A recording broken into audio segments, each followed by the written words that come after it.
grants or donations. That's what allows us to operate.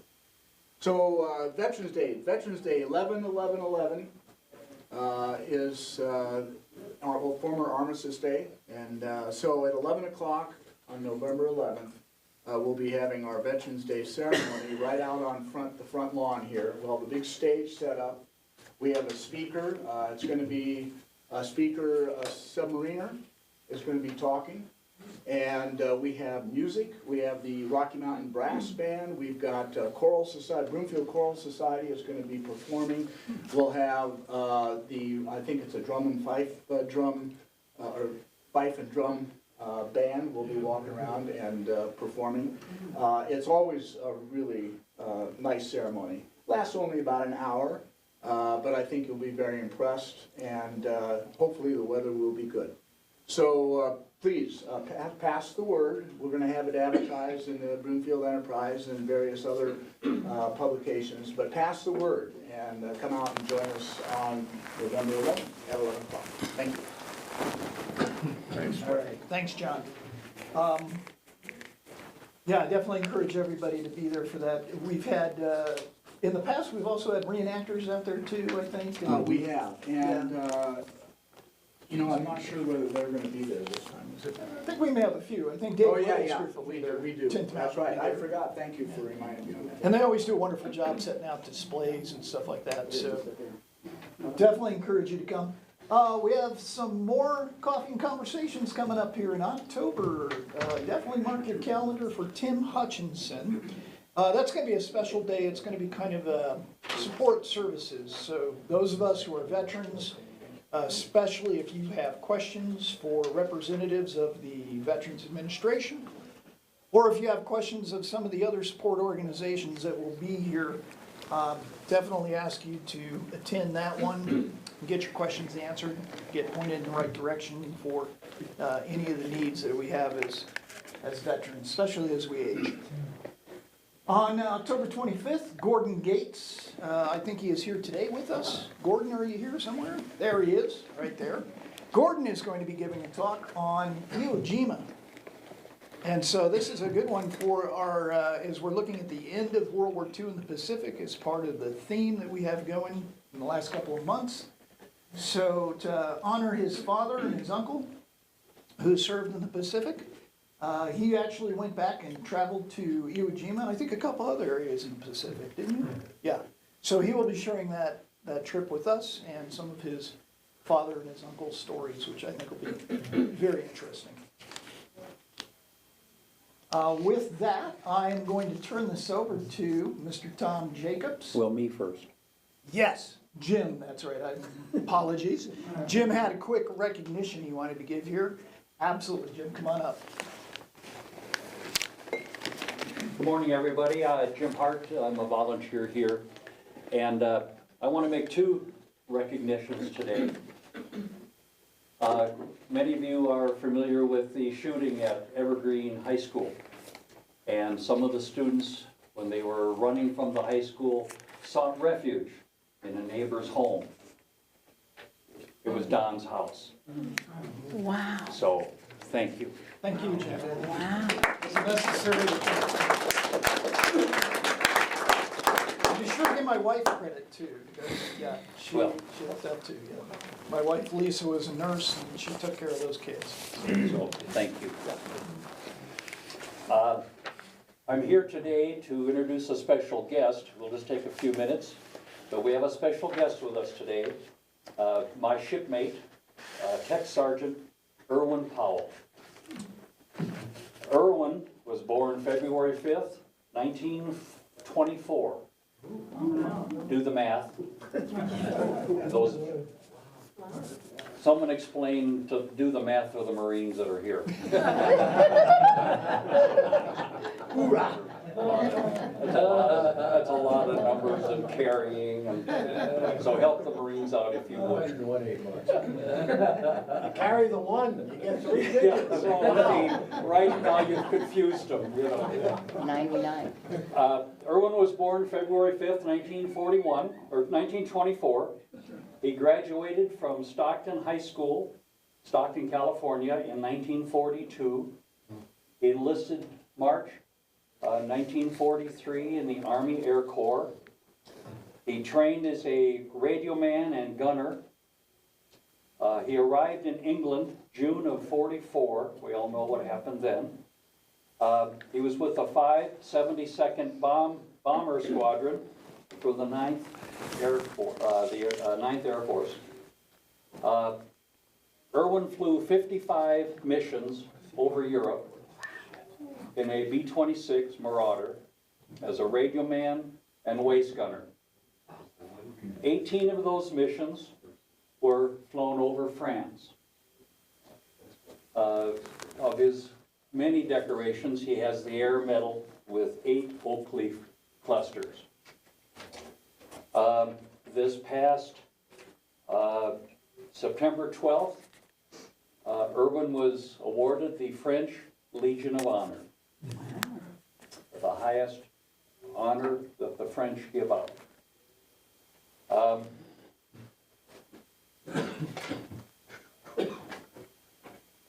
Irwin was discharged in July of '45, got his business degree, retired in 1984. He was in the accounting business, or he was an accountant for a corporation.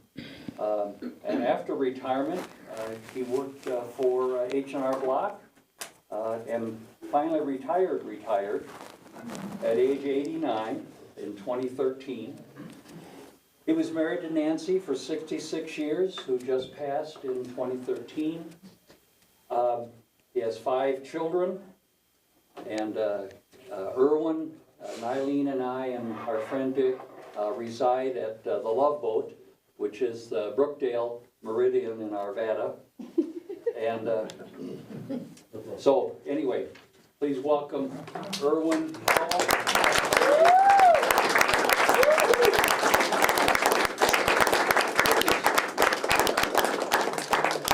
This is Irwin's first visit to the museum, and so we're just really proud and happy to have him here with us. Absolutely. Here, here. Thank you, thank you. Thank you, Jim.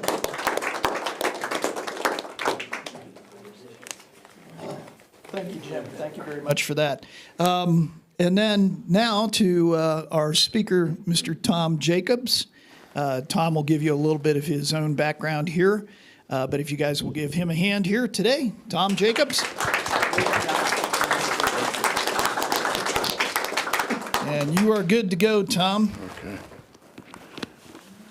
Thank you.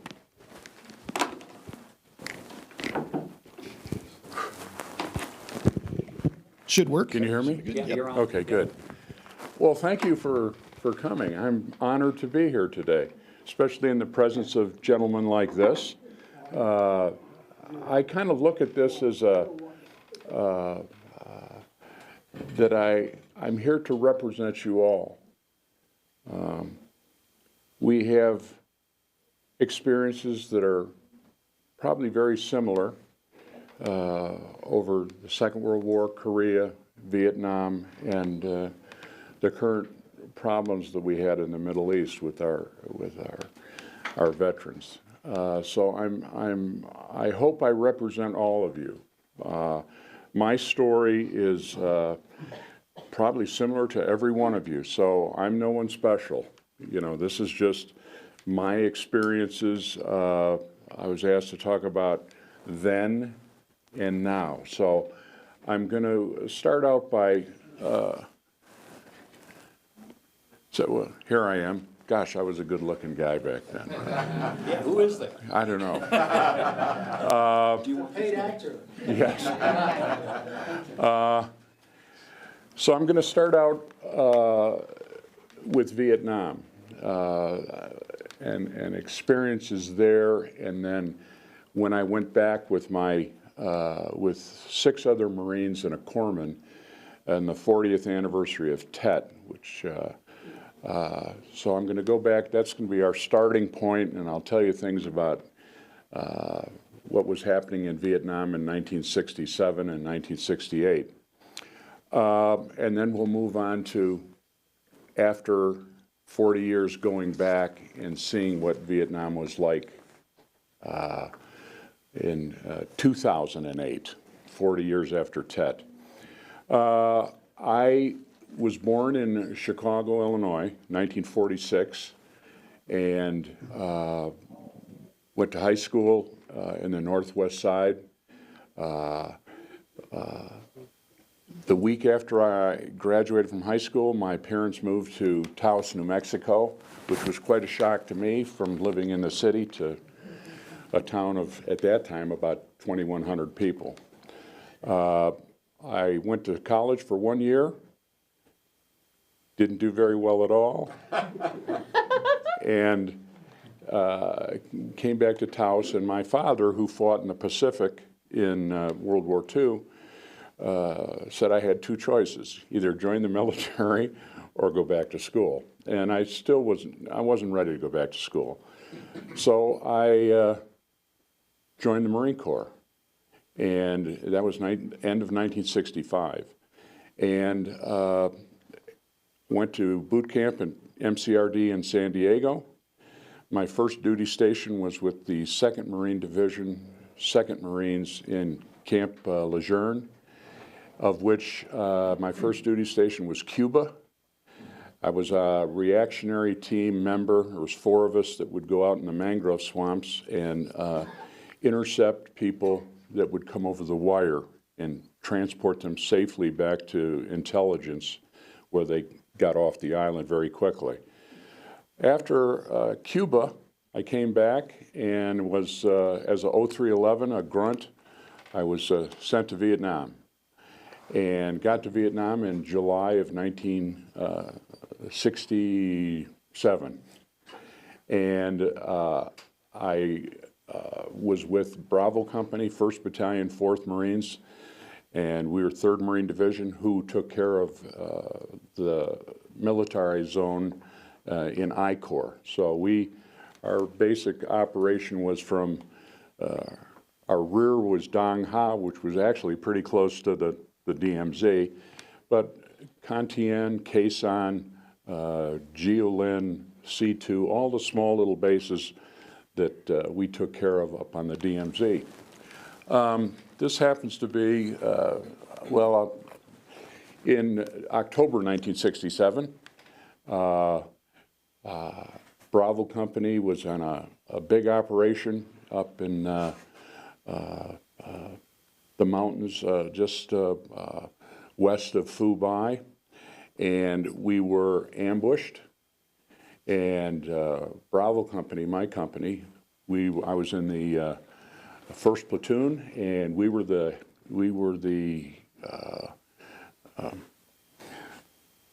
people in the front.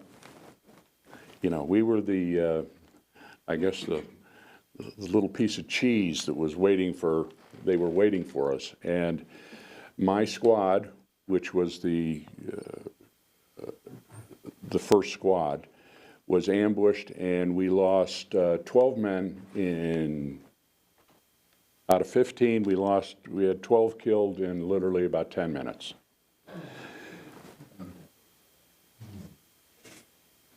Trying to get down this mountain, Hill 674, it took 12 hours. We were in the middle of a jungle, 3 canopies, very heavily, I mean, it was like dusk all day long, even though it could have been a noon. And it took the 3 of us, Sergeant Estes, myself, and my 79 man, Johnny Quinn. Took us 12 hours. We got back to the bottom of the hill at about 11:30 at night. Started at 12 noon, and we fought our way down the hill as the NVA were coming after us.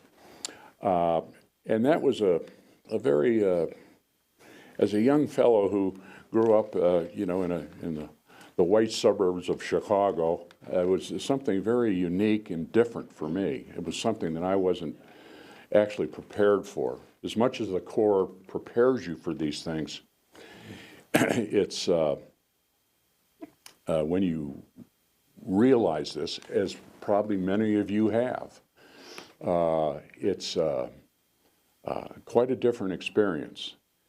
But we got down, the 3 of us, safely. At that time, I was a Lance Corporal, which was an E3, and I was the 2nd highest ranking man in my platoon. We'd lost all officers, all staff NCO, all the other sergeants. And so as a Lance Corporal, just as a member of a fire team, I was elevated to a squad leader literally immediately, gave me the rank of corporal, and so then I became a squad leader. Now, these fellows are, it's myself and Gary Arvey and Bernie Blackston were the other two squad leaders. I became squad leader of First Squad, which I held until I got, oh, that's me. And then this was basically members of my fire team. Corporal Cody was not in the fire team, but it was Corporal Kirker on the left, Johnny Quinn, who was one of the 3 survivors of that ambush, Sergeant Estes in the middle, Lance Corporal Bobby Johnson, who was not on that ambush because he had been wounded 2 weeks before and he was still in the hospital, and then Corporal Cody, who's on the right. Very fine fellows. And I'm Johnny, I'm the only survivor left of all these guys. Johnny Quinn, who I became very good friends with, passed away about a year and a half, 2 years ago. And so I have nobody left from my platoon, which is sad to me. Tom, before you go on. Yeah. Would you tell us what a 79 man is? Oh, a 79 man is it's a grenade kind of launcher type thing. I was saying it's only about 18, 24 inches long, and it fires little grenade shells one at a time. You have to load it, shoot it, and they're very helpful in grunt outfits to get you out of certain without using mortars and things like that. It's handheld, and they're a very important part of a platoon. They're not in a fire team. They act under the direction of the squad leader, and that's what Johnny Quinn was. In fact, I think, is he holding one now? I don't see it. I can't, no, I guess not. Well, think of it as a shotgun, single shot shotgun with a 40 millimeter grenade on it. Yeah, so they're very, very useful. But these were my best friends. Bobby Johnson, who was not on that ambush, was already wounded. He lives in Erie, Pennsylvania, and he's a retired plumber, and I still occasionally talk to him. And then Johnny Quinn became a captain in the fire department of Philadelphia. And he passed away about 2 years ago. Great fellows. It's just like all your buddies, you know, great people. This is we were coming off, and this is up by, I can't remember where this is from, but Bill Fox was my M60 machine gunner. And I'm sorry, I don't have a lot of pictures from Vietnam because when I was medevaced, I didn't get any pictures. You know, I had pictures that had been sent home, but very few. But that's Bill Fox and myself after some operation. In Vietnam was this was the height. I think more people were wounded and killed in Vietnam in 1967, 68. Which fortunately or unfortunately was when I was there.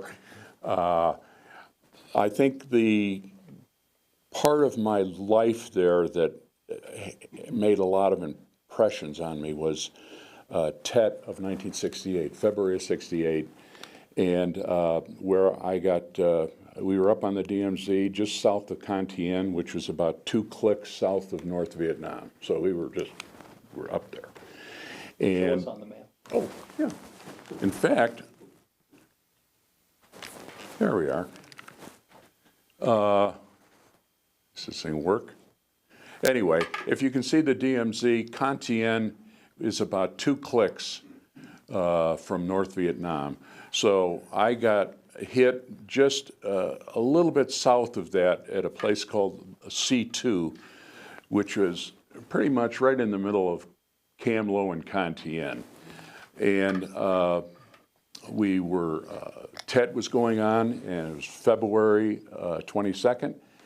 And I went out to check my men in their holes at about 2:30 in the morning, and like a smart-ass Marine, I didn't wear my helmet, and I didn't wear my flak jacket.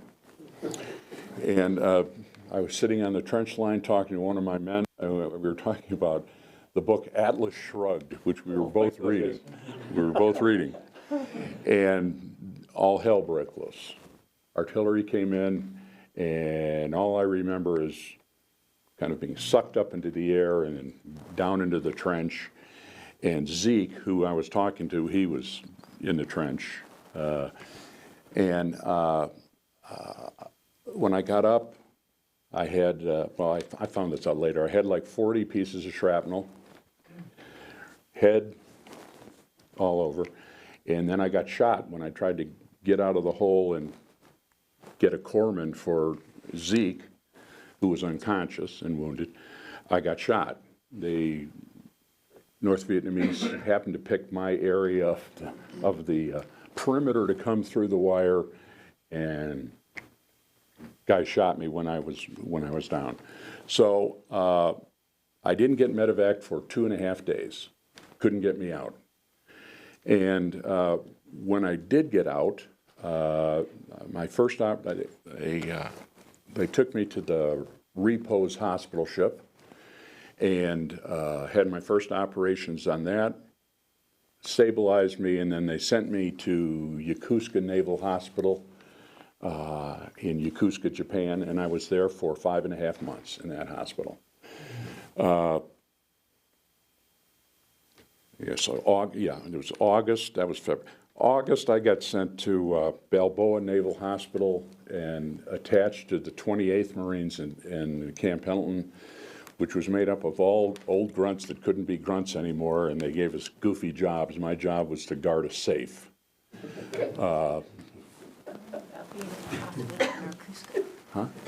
Oh, and you all know this. This happens it must happen to everybody. You're in a different world when you're in a war, and unique things happen. When I was in the hospital, when they from the Repose, they took me back to Da Nang and then flew me on one of those big jets, medevac jets, to Yokosuka. And so I'm on a gurney, and 2 corpsmen are pushing me down the hall, and they say, well, where's this guy going? And the guy says, he's going to dirty surgery. That's the name of the ward. And dirty surgery, you know. So I go into dirty surgery, and there's 30 beds in there. There's 10, 10, and 10. And the one corpsman says, what bed is he in? And he said, 3. So it was the 3rd bed to the left. Well, who was in the 1st bed? This guy right here, that corpsman. And we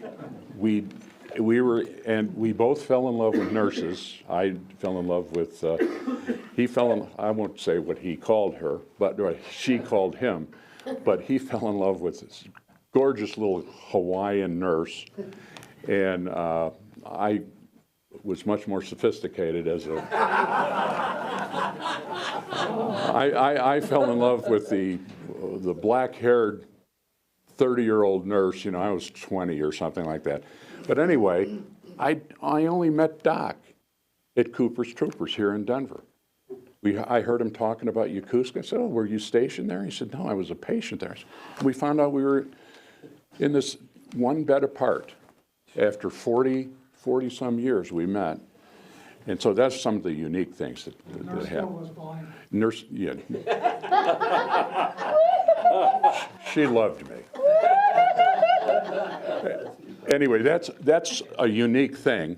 The other unique thing that my lovely wife just reminded me of too is When we got ambushed in October and we got wiped out, you know, when you're in high school, you don't associate with, if you're a senior, you don't associate with juniors or sophomores or, you know, you stick with your own, you know. Well, when I was a senior, there was a kid named Johnny Yeager, and I was an acolyte with him in the Episcopal church that we went to, but I never did anything with him because he was 2 years younger than me. But I knew him from being an altar boy. He was in my squad, and he got shot right through the head in that ambush. He was one of the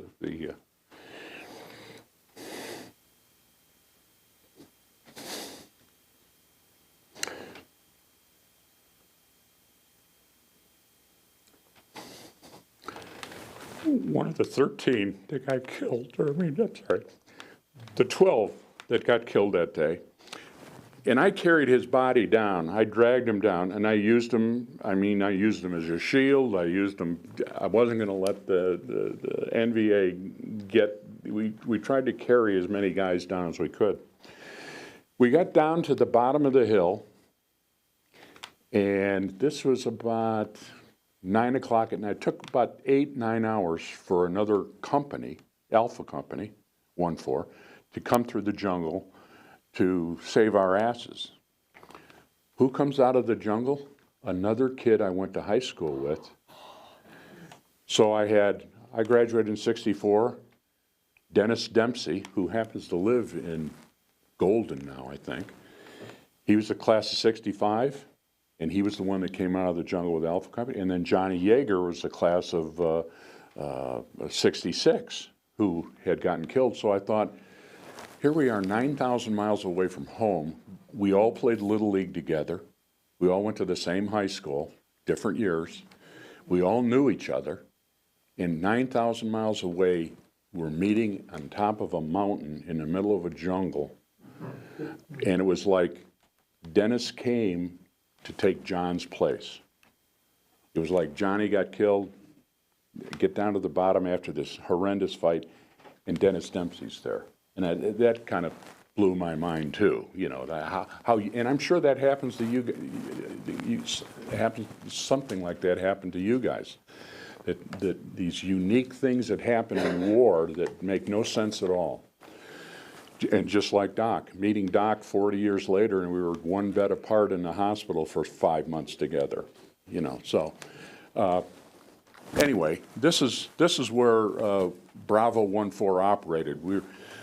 Cantien, Cam-Lo, Dong Ha was our rear area, which was only about 6, maybe 6, 7, 8 kilometers from North Vietnam.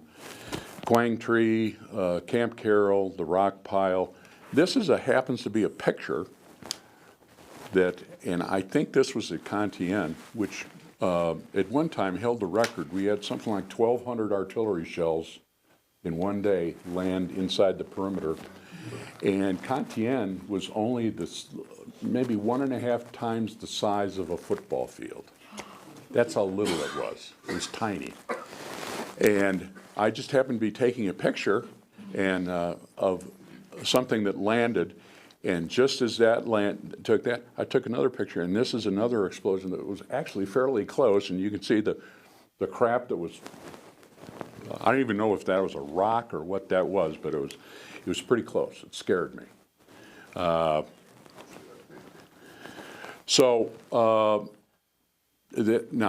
go back. So after I got medevaced out, and I was in Yokosuka, and then the Marine Corps retired me for wounds after Yokosuka, they sent me to, what's the name? Balboa. Thanks, Doc. Balboa, and I went through physical therapy there for 9 months. And in May of '69, the Corps retired me. So I was fully retired. So that kind of ended my career. That's Vietnam. It's a I don't know what else to tell you. All you people that have been in battle before, or not even not in battle, know the what that can do to your mind then, later on in life, and it's a unique thing that does to your mind. This is a question for anybody here. One thing I cannot remember is I can never remember in Vietnam seeing blood, ever. Mine, friends of mine, other Marines, the enemy, the bad guys, never remember seeing blood. And I asked, well, I've even asked Doc this too. I said, what causes that? I've always wanted to meet somebody that has that same experience, never seeing blood. And basically, it's your mind, some things are just so horrendous in a young person's mind, or even a middle-aged or an old fellow like me. The mind just sets all that apart. It won't let you remember that. And I laugh sometimes. I try to remember. I remember my first operation on the hospital ship, the Repose. And I remember I've got like 40 holes in me, a gunshot wound, and I'm lying on a gurney and they're scrubbing me with that green soap before operations that they do. And I remember looking at myself, I don't remember seeing any blood at all. I was pristine. I was like a porcelain statue. I was pristine. And I've always wanted to know, sometimes I wish I could remember that. And then sometimes I wish, well, I'm glad maybe I didn't. But anyway, so I got home, the Corps retired me, and while I was in the hospital for 5.5 months, I made a pledge to myself, because the war was going to go on for another 5-6 years. And I said to myself, I'm never going to let anybody say bad things about me or say bad things about my Corps. Absolutely not. It wasn't going to happen. I wasn't going to let it happen. So I never drank, still don't drink, never did drugs. When I got retired, I decided that I was going to not be a ne'er-do-well Vietnam crazy vet. So I went back and got my degree at the University of New Mexico, and I decided that I was going to work for myself. And so that's when I started in the restaurant business. I had no clue of what that involved. It was like opening up a lemonade stand when you're a kid. I didn't know what the hell I was doing. But I was very successful. I held to the tenets of the Corps that I was going to live by the ethos of the Marine Corps. And got married, started to raise a family, opened my first business in Santa Fe, New Mexico in 1972. Sold that business so I could go to college and get my degree, did that.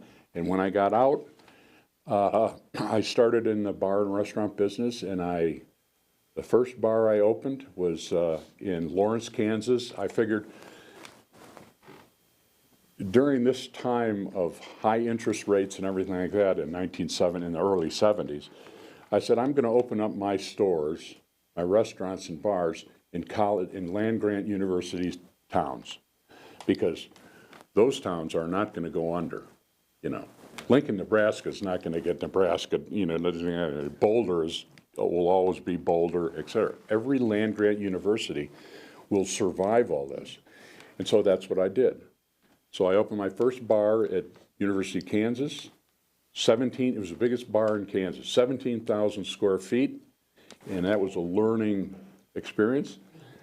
but it did very well, and that bar ended up, I opened up 3 more bars just like it at Fort Collins, Colorado State, Northern Colorado, which that bar is now a post office, and then in Topeka, Kansas. Then I went on and opened up, I didn't drink, so I said, I'm going to concentrate on restaurants. So I opened up, I had 4 pizza parlors, 2 in Tempe, 2 in Mesa, Arizona, another one back in Lawrence, and I was very successful, to be really honest with you. And I sold them all when I was 51 and was going to retire, basically. And I had 4 children, of which 2 of them were going to school in New England in college, and 1 in New York City. And then the baby, Ben, stayed at DU. So all I did was travel and see my kids, basically.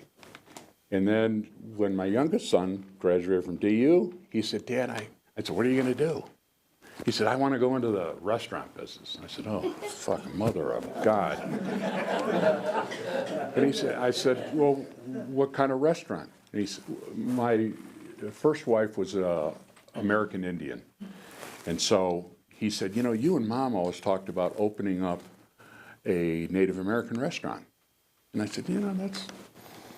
So for a year, I did my R&D with Ben, and we opened up 18 years ago. This restaurant's still there. It's up on 44th and Lowell, and it's a great restaurant, isn't it? Love it. I was voted a couple of times one of the best restaurants in Denver. It's all American Indian. We make all our own. Be on you.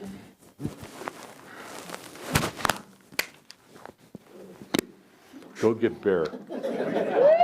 Oh, thanks, Tom, pissing off the bee. So now that store has been open for 18 years. We're in our 18th year. We make all our own food, our own product. We have a bison ranch that we provide our own bison to our restaurants.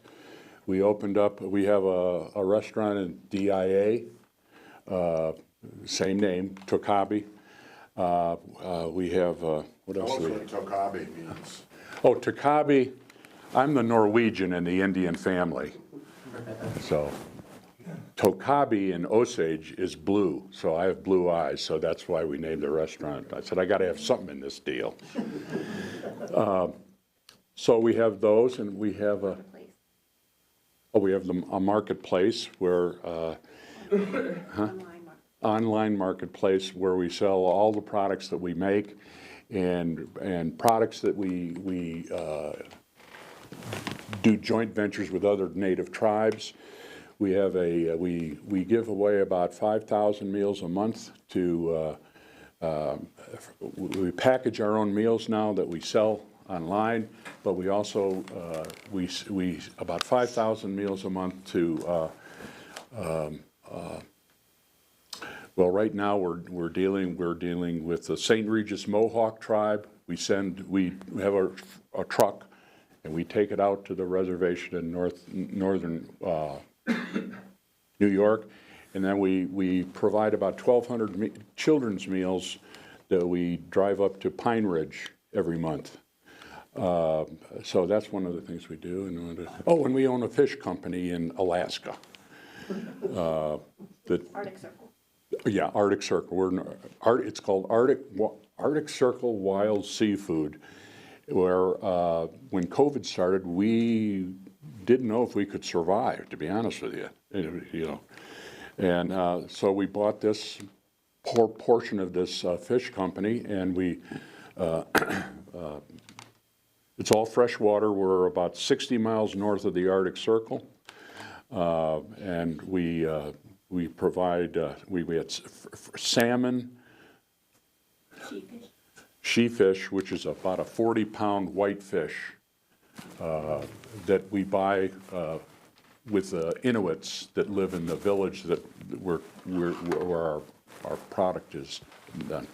So I've been very blessed, and a lot of it is I give credit to the Corps. I know you guys are tired about the Marine Corps and what hey, we're pretty good people.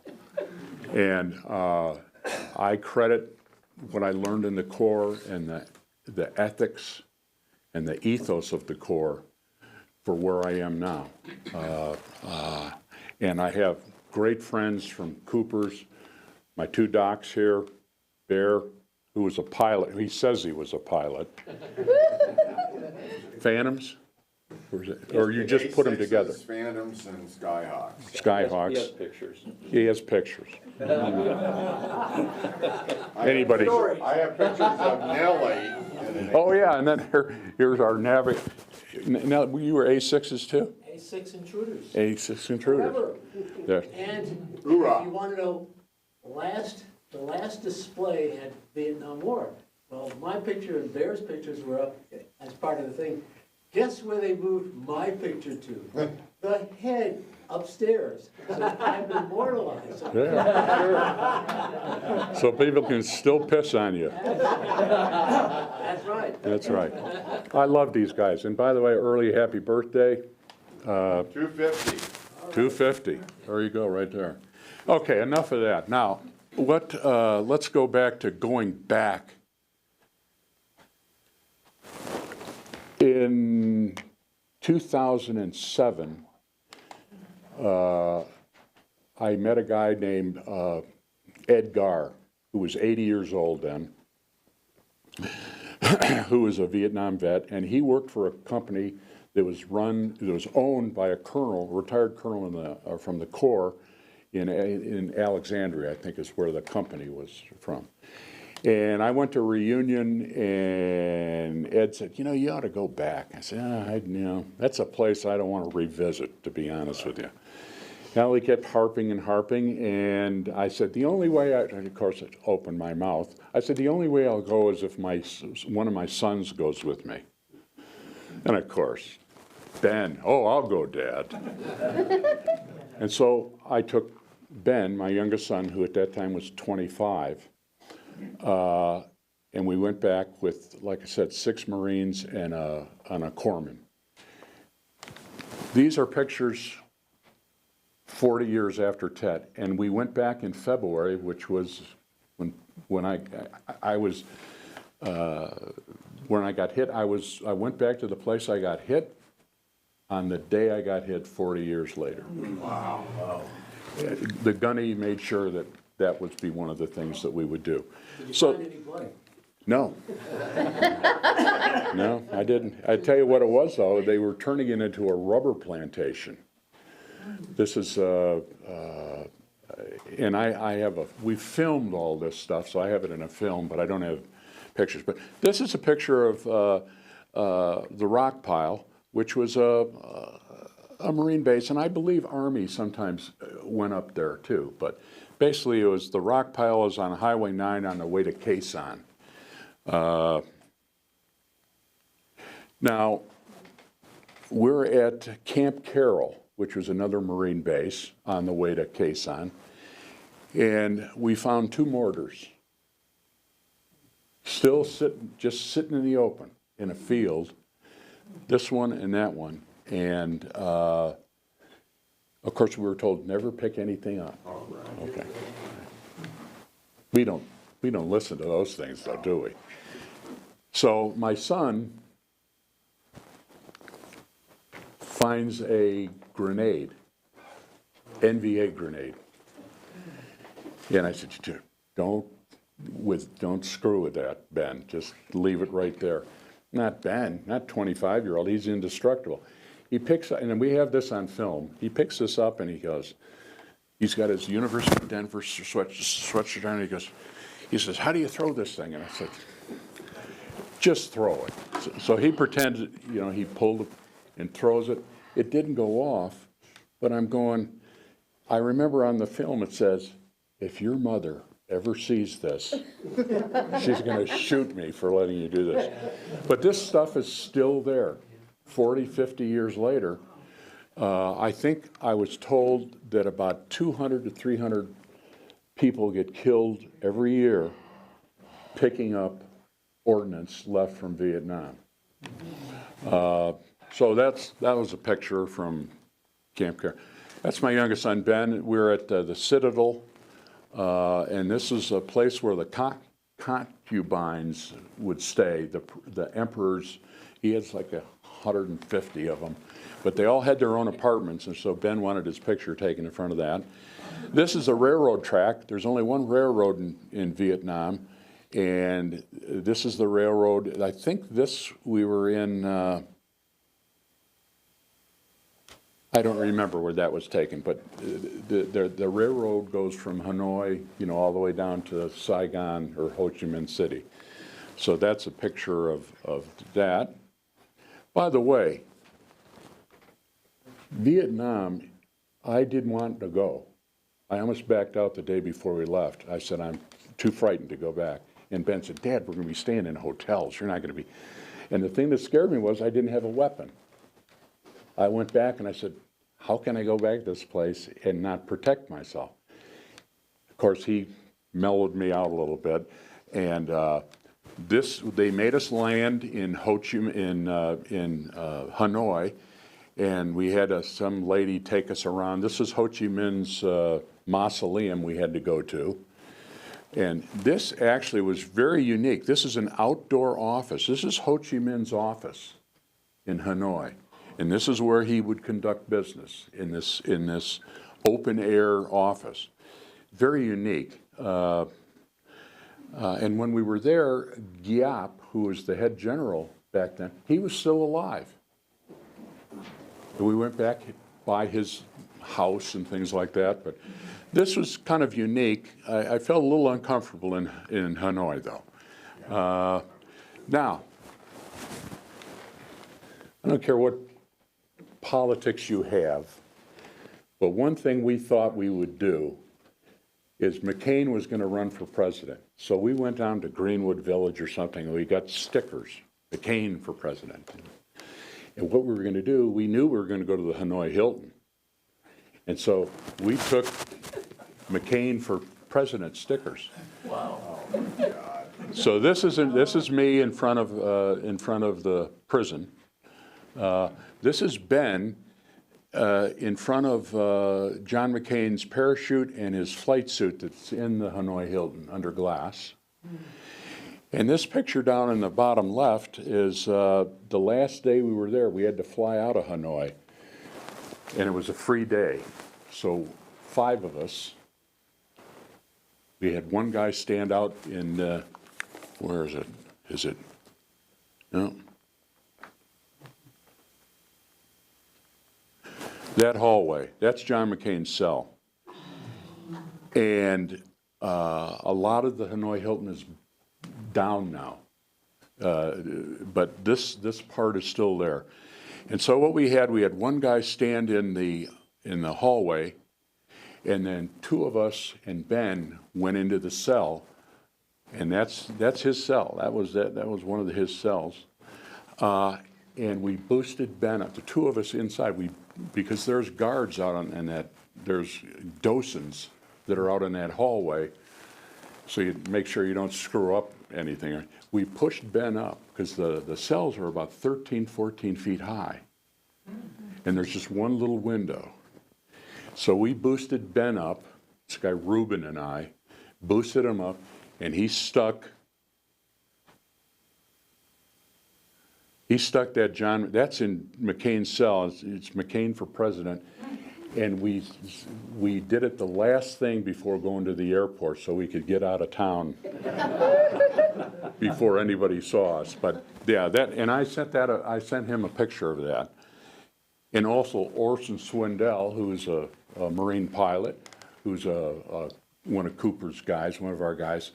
He was with McCain for, what was it, seven years? 6.5 years. I showed this to him, and he got a big chuckle out of that. Anyway, so that's the Hanoi Hilton, and this is a famous sign, like in World War II. Is Kilroy was here. Yep. This is we just walked into this bunker it's outside of Hue City, I think. And Ben saw this. It says this Marine was asked, well, how do you feel when you have to shoot somebody. And the Marine said, the only thing I feel is the recoil of my rifle. And that's in a bunker that was there, so we got a picture of that. Well, this is in the Hanoi Hilton. I don't know if this represents American prisoners or maybe French prisoners, because they used that same prison for French prisoners in the early 50s. Because it's definitely Caucasians. It's not Asian people. But there's about 12 of these in the Hanoi Hilton that are carved into the wall. And I have to show you this picture right here. If you can see Ben's, in the middle picture, you can see Ben's face. He's kind of perplexed. And this is one of McCain's cells. And he wanted to see what it felt like, put in those iron, what do they call them? Leg irons. Leg irons. Thanks. I knew you were a pilot. That's what they used to put After you. every Friday night, Yeah, you were in that's leg what irons. The funny thing about this that I never knew, Ben said, Dad, there's something strange about this cell. And I said, what? And I took that picture. The Vietnamese, when they built that, they built the floors at an angle. So when your feet were in the deal, your head was below your feet.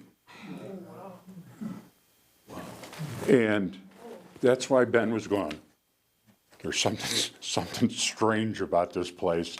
But anyway, that's one of the things they did. And the cells were huge. They were 13, 14 feet high, and they had one little window in it, which was open to the elements. There was two doors. Ben is peering through that door that I'm standing in front of. There's a door, and you can see there's a bolt, but then inside it's a barred door that has bars. So I wanted to share, this was some of the things that our prisoners had to go through. For some of them, Alvarez was there almost 8 years, I think. And our friend Orson Swindell, and they had codes. You've probably heard about the codes they made up, tapping. They could communicate with every prisoner by just, they had their own alphabet, and they would pass that on from cell to cell. And do you remember anything else that Orson told us about that? Well, I would just say that Orson Swindell, are you going to talk about the Marine Corps birthday? Yeah, go ahead, you can tell him. He started this. Well, I'll probably, and then you can finish it. He had been there, I guess, he'd been tortured for 6 years. And they'd get tortured by the same guys. So they became kind of friends, oh, how you doing, Joe? You can come in and take your shit today. The guy came up to him and he spoke really good English. He said, go, you take it from here, what Orson said. Orson said that all the guys knew who was in which cells, and when they were let out to go to the latrine or be tortured some more, leading up to the Marine Corps birthday, which all of you know is the 10th of November, these guys walking by his cell, they would whistle the Marine hymn just to say hi, and we know it's a big deal to you Marines. So the North Vietnamese caught on to this, and he said that so much of their diet was pumpkin soup and cabbage soup. But they got all kinds of sugar because of the Cubans were helping out their communist brothers in North Vietnam. Yeah. He said there was so much sugar you couldn't eat it all. And moldy bread. It was always moldy, he said. So the guys would wet that in their drinking water, the bread, and they'd mix it up with the sugar, and then they'd make little donuts. Yeah. And they'd let it dry up in that window you were talking about when the sun might hit it. So he convinced his North Vietnamese interrogator that the 10th of November, they were honing in on the 10th of November, they had no idea it was, said it's the biggest holiday in the United States. It's the most important holiday. It's more important than Christmas. 4th of July, Christmas, Thanksgiving, Easter, the most important. And what is that day? National Donut Day. That's what we called it. Once they figured it out, he got tortured for that little prank too. But on the 10th of November, the North Vietnamese brought all these little sugar donuts to the. I don't remember that. Yeah, part of it. yeah. That's how much he had fooled his interrogators and that, but they brought these little sugar ball donuts as a gesture of friendship, you know. Anyway, what is this? Oh, this is Marble Mountain. This is me. You entered Marble Mountain from the top. There was a stairwell that went down into the middle of that mountain. That mountain was an R&R center for the North Vietnamese in the middle of a Marine base. You went down in there, and I don't know if has anybody been into Marble Mountain? I have. That's huge. It's cavernous. Yeah. I mean, it's got to be 5 stories high. And they treated North Vietnamese soldiers or whoever came down there. But that was in the middle of a Marine base. You're talking about during the war? During the war. This is what, and that's a picture of me going down from the top of the mountain. They had stairwells. These guys would go to the top and they would go down into that. I understand now there's an elevator inside. Yeah. Now, Was that built during the French? probably Occupation? I would think Is so. that old? Yeah, it was pretty old. Okay. There's also down there, there was a stairway to hell. In the bottom of that, you could be on the ground floor, and then they dug out more, and it was all these ghouls and everything, as you go down, descending into hell on the bottom of Marble Mountain. Now, as a 25-year-old kid who had all the guts in the world, this is Ben in Hanoi. He hopped over this is a museum, a North Vietnamese museum, and Ben said, that's a great picture. He jumped over the thing, the partition, and he stood in this diorama pretending like he was being interrogated. he was being on trial. And he said, I can stand there like me, what do I do? And he did it in front, and I said, Jesus, get out of there, Ben. If you get caught, you're going to be in there. So that's Ben. And then, of course, as a young kid, he took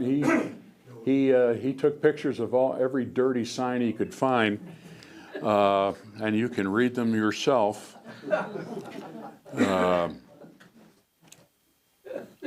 Yeah, can do, suck ho, and fuck use passengers. These were all in the Hanoi airport.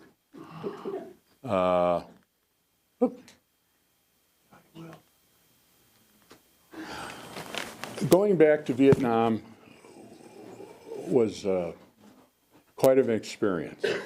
I didn't want to go. I went back, and I'm so glad I went back because it released a lot of demons in me. And I found that the South Vietnamese people were as lovely and gracious as you'd want. A couple of experiences when we went back. This happened twice. One time, the 7 or 8 of us were in a circle, and we all had a Marine Corps sweatshirt on or a cap or something. And I was always very aware of who was around me. I still couldn't get rid of that. And I saw this Vietnamese guy kind of crouched down, and he kissed my hand, and then he left. And I asked the gunny, I said, Gunny, what was that? He says, he was probably with the Arvins or whatever, but he wanted to let you know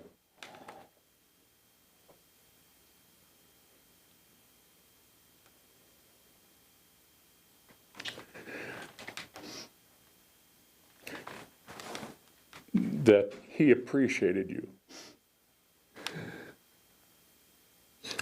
One funny thing was, the gunny was 80 years old, and he was only about 5'6", 5'7". He was a tiny little man, but he was a gunny. I mean, it was his 40th trip back to Vietnam. He led with his company. He was the guide, kind of. And I was the only Marine that was on DMZ. The other Marines that were there were all fought in Hue City, which was another huge battle in the Vietnam War. And we were standing on the bridge across the Perfume River. And because I was never in Hue City. I mean, these guys fought in, you know, building to building. And we had this guy walked up on the bridge, and he's standing there looking at us, and I'm kind of just, you know, he was an Anglo guy. And he comes up to the gunny. And one thing I don't care who you are, if you're in the military, one thing you don't do is do this to somebody. And this guy came up to an 80-year-old man and went, "How many people did you kill?" He had a French accent. And the gunny looked at him. And I don't know that, but if you're a cop, you know that it's some way a cop grabs your hand and you can put you down on your knees, you know, by turning your hand or something. The gunny took this guy's hand and he went down to his knees and he said, "I'm going to tell you right now, you get off this bridge without a word or we're all going to throw you over the bridge." And the guy shut up. But that was the only negative thing we ever had, and it was by a French, you know, the gunny said something like, "You know, we didn't come over here to take over this country. You guys in the early 50s came over to take over this country. You know, not us." And he left. But that was, the people in South Vietnam were the most gracious people. They were unbelievably nice to us. In fact, one time we were having a shirt made, and this young girl, she had to be, I don't know, early 20s, and her mama-san was with her, and she said, "Aren't we nice?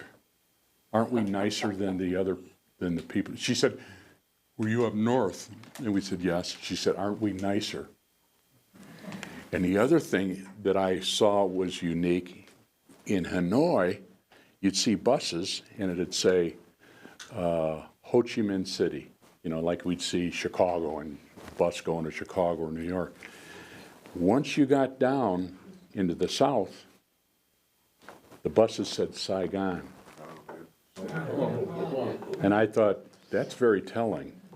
I'm surprised the North Vietnamese let them do that. Of course, it was all Vietnam, though.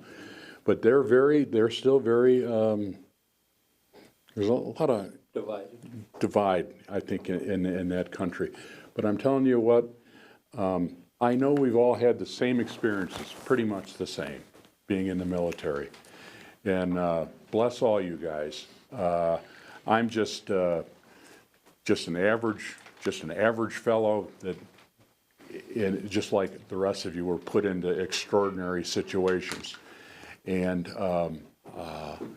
I hope that, I don't even know what to, I mean, I'm just I'm just the ordinary guy, you know, just the guy that did what he was told. And fortunately, I was in the Corps with my friends here. And, well, I don't know, are you a friend?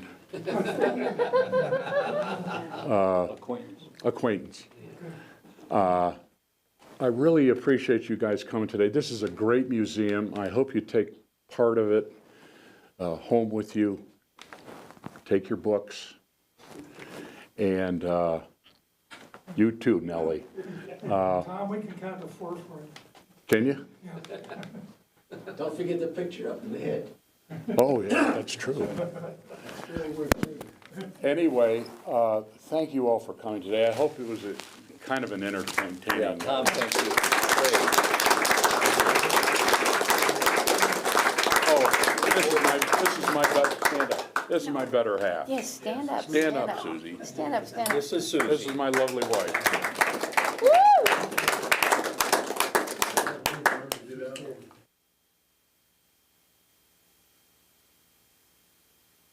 For you, when you had so many months of rehab, I'm a nurse, Yeah. and I want to know what injuries you sustained. I had about 40-some pieces of shrapnel through my mouth, all through a lot of it was down in my legs and Where was the gunshot Or- from? gunshot, and then when I was laying down after that, a guy came through the wire and shot me through the knee. But I don't know, the reason I was in the hospital, I think, so long was they couldn't medevac me for 2.5. I got hit on the 22nd of February, and I got out of there on the 25th of February. And I had become gangrenous. And I'm still living with the gangrene in my legs. It's called, what's it called again? Gaseous gangrene, which never really goes away. They have to keep doing things to keep it from spreading up my legs. And he still has pieces of shrapnel that come out. Yeah. She picks some out occasionally. But no, I still have, I think I have, what, 8 left? 8 pieces in me left from 41 or 42. And the bullet is still in my leg. Went to my knee and then it went down by the calf. And they never took that out. Explain, why don't they take it out? Well, seriously, do you know? I'm gonna tell you what they told me. They say, if you take all that, they left a lot of shrapnel in, because they said, if you go in and cut it out, I mean, they got the big pieces out, of course, but they leave it in there because cutting it open, all those, it's just another, Avenue of infection. well, it's better, that they leave it in there. But they do, twice a year, I still have one piece right by my heart, and they put me in Like a C scan. something, and in my book, they mark it if it's moved or anything. And if it's moved, like, I don't know how many years ago, 6 years ago, I had a major down in my groin area and that they had to cut me open, I don't know how many times, because it was getting dangerously close to organs. But they still, I tell you, I don't care what you think about the VA, they treated me top notch for 60 years. And, but they do say, answer your questions, they leave a lot of that in there because it's not hurting anything. And to cut it open is just like another kind Well, of it'd be mini. more destructive. to Yeah, remove- I think Yes. that's probably right. Thank you. Yeah. Can you show us on the map where you were in the entire? Right at the top. Absolute top. Okay. Right on the board. I was at Quezon, Cantien, Quangtree, Fubai is up there. Fubai's down here, You mentioned Camlo. Camlo. Camlo is about, I don't even think it's a click. Camlo is about 800 yards south of Cantien. It was by the washout. They call it the washout. So, On your return visit, did you go to Camlo? the dummy said, where would you like to go? Because all the other guys fought in Place City. I was the only one out in the DMZ. So I said, I want to go back to Quezon, where the big siege was, 77-day siege, where we were surrounded by 10,000 NDA. So we went back to Quezon, and I wanted to go back to where I got wounded. And he said, where did you get this? And it's amazing me about the military. I don't know about the Army and the Marine Corps must keep records that are untouchable. The gunny said, "Where were you hit?" I said, "Hole 12 at C2. It's on the northeast part of the perimeter." And he said, "Okay." He went and got the coordinates. He said, "I can get you within 20 yards of where you were hit." And he did. As soon as I got there, of course, it was now, they were making it a rubber plantation, but the mountains don't change, the tree lines don't, I knew exactly where I was. And I knew, in the film that we made, I go right back. And what I did there, to bring it full circle, when I was medevac, the only thing I was medevac with was my dog tags and remember those plastic pouches you could put pictures in and so they wouldn't get wet if you went home? A picture of a girl that I truly loved, that I grew up with in Chicago. That's all I had. I sent those home when I was in Japan at the hospital. And I came back and I had my dog tags and the picture of artist. And I went back, and I have this on film, went exactly back to where my hole was. And within 10 yards of the hole. I mean, the holes weren't there anymore. And I dug a hole, deposited my dog tags and artist's picture wrapped up, and I buried it right there. That's what I was taken out with. And the other thing in the movie that we made was I was able to get, I had 25 friends that were killed while I was there, that were in my squad, my platoon or squad. 12 one day, and then 13 on May 22nd. Oh, that's the one thing we didn't show. Is, you ever been to the Angel Fire Memorial down in Angel Fire, New Mexico? It was the first, it's recognized as the first major memorial in the United States dedicated to the Vietnam War. The founder was Dr. Vic Westfall and his wife Jeannie, and their son David, who we called Vic, was my platoon commander. So I was from Taos, he was from the Merino Valley, just over Taos Mountain. And that's a picture of Vic, we call him Vic. As Vic as a little boy and Dr. Westfall. And this is Vic in Vietnam. He was an enlisted man, served 4 years, went back to the University of New Mexico, got his degree, and he came back in the Corps as a lieutenant. That's a Navy Cross, isn't it? No. Or is that Purple Heart? That's a Purple Heart. This is it. And if you ever have a chance to go up there, it's an exquisite place to visit. And there's a whole, that memorial is a chapel that you go down into. And then the United States government has built a museum there, which is, they say they have a picture of all 58,000 guys that were killed in that museum. You can go through the whole and they have pictures of all the people. It's they have a Army Huey helicopter outside that was donated to them. If you ever take a chance, you drive down to Santa Fe or Taos, and you go through Angel Fire, this is where it's at. Please stop by. Close to the ski area. It's fairly close to, yeah, it's fairly close. And Tom, we were talking earlier, we figured that this was built like about 6 or 7, yeah. It was built 6 or 7 years before the one in DC, right? Yeah. And Dr. Westfall, to show you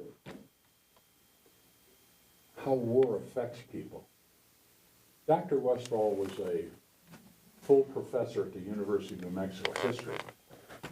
And small little man, he was maybe 5'6". Couldn't have weighed more than 130 pounds. When David died, Vic, we called when he died, it destroyed his life and his wife's life. He could not bear that he lost his oldest son. And he built with I think the insurance back then was $10,000 or something like that. With his $10,000 and his own funds, Ted Luna was also was an architect in Taos, also a friend of my dad's. He designed this with Dr. Westfall, and he used his own money to build this, and all of a sudden it started, more people would come. And now the United States government, I think, has taken it over because Dr. Westfall passed away. Well, his whole family's gone now. Jeannie's gone too. But the government has put, I don't know how many hundreds of thousands of dollars into building a museum there, honoring Army, Air Force, Navy, Coast Guard, Marines. It's all, well, here, it's dedicated to all the services, and it's an absolutely gorgeous place, but it destroyed his life. He ended up selling his home and living in the memorial. He had a little apartment. Yeah, I've been there several Yeah, times. I met him yeah, before he died. and he, that's how what war destroys. I mean, it destroys a lot of people. It's not just the veterans and the friends of veterans, but it's the families of The mothers. the mothers and No mother fathers. is ever the same. Yeah. In fact, when Dr. West, it destroyed his marriage. They'd been married for over 50 years. She couldn't handle him, or she moved back down to Albuquerque, and Dr. Westfall lived in his little cubicle in the, They have the son, Vic, is not buried there, but he took dirt from Angel Fire Yeah. to Vietnam to where he was killed, put it in the ground, and he got dirt from there and brought it back, and it's in they got stone for him, even though his body's not there. his grave is in the, Santa Fe, what are they, the Veterans Cemetery. Yeah. So, yeah, Vic's stone is there. Yeah. I don't think there was much left of Vic, but, it's war, you guys all know this. It's frickin' terrible. It's, when anybody that says that it's fun or it's rare, it's the worst, you can't describe it. Nobody can. Even if you were in it, you can't. I can't describe it. So, any more questions? Or can I go to the bathroom? Your dad, can you tell us your dad served in World War II, yeah? In the Pacific, yes. And can you say anything about his service there? What battles were he in? He was in Guadalcanal, Uh-huh. and... In the Marines or the Navy? No, this is Army. He was Army. This is a funny story, how things have changed. You gentlemen will know this. My dad, of course he's my dad, he was the smartest guy I knew. He was born in 1916, only child. He was a Sephardic Jew from Portugal. And they didn't have a lot of money living in the north side of Chicago. So my dad, who was very smart, went to the University of Illinois. He got a degree in commerce and law. And this is the best quote I've ever heard my father say. I got a picture of him standing, and my mother was terrified because Poland was invaded on September 1st, and this was like September 5th. She said, what? He said, don't worry. He said, I'll be working in the judge advocates. I probably will never leave the States. Well, back then, it was a segregated army. It wasn't just the blacks that were segregated. Jews were segregated. So my dad ended up being in the horse cavalry. I got a picture of him with his, you know, those pants that, The jodhpurs and yeah, the those boots. big Yeah. boots and everything. Yeah. And his quote was, how did I ever end up in the cavalry? He says, Jews don't ride horses. And, but he went to Guadalcanal, and they got rid of horses because the horses could not maneuver in the mud in them. They had to get mules from the Philippines and bring them back. And then, he never said too much, but then he made the landing, the Marines didn't have artillery, they had those little, Pack howitzers. what were they called? Pack howitzers. But they'd be pulled by horses or whatever. And so they followed the Marines in the Pacific, and so he made the landing in Okinawa, I remember, he says, yes, it's Easter Sunday, April 1st. And he never talked very much about it, except he was very miffed that he got put into the horse cavalry. So, does that answer your question? Thank you very much. You guys have been great. Thank you, Tom. Thanks for listening.